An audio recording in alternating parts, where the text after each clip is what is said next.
carrément désormais de louer les toits de ces bâtiments municipaux. En échange, les opérateurs devront s'engager à mettre en place des contrôles indépendants et informer les résidents. Reportage Ariane Combe et Raphaël Durosel. Sur les toits de la ville d'Annecy, les antennes de téléphonie mobile fleurissent sans réel contrôle, visibles à l'œil nu ou cachées dans de fausses cheminées. Les opérateurs ont peu de difficultés à s'installer sur des immeubles privés, une seule exception, sur ce toit du centre-ville.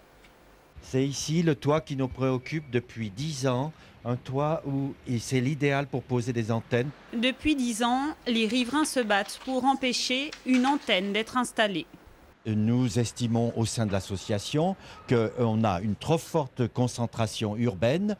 Les écoles sont à proximité. On a déjà assez d'antennes dans notre périmètre. Ça suffit. Pour aider ces riverains, la municipalité n'a pas de réel pouvoir. Elle a donc choisi de louer ces toits aux opérateurs pour mieux les encadrer. On propose aux opérateurs de s'installer sur les bâtiments municipaux, mais en échange d'engagements très précis sur les niveaux d'exposition auxquels les Annéciens vont être exposés. En clair, on va vérifier systématiquement tous les niveaux d'exposition par un organisme indépendant qui ne travaille jamais pour les opérateurs. La redevance annuelle fixée par la ville sera de 10 000 € par antenne. Une démarche plutôt rassurante pour cette militante. Armée de son voltmètre, les contrôles d'ondes électromagnétiques qu'elle effectuait jusqu'ici n'avaient aucun impact sur les propriétaires privés.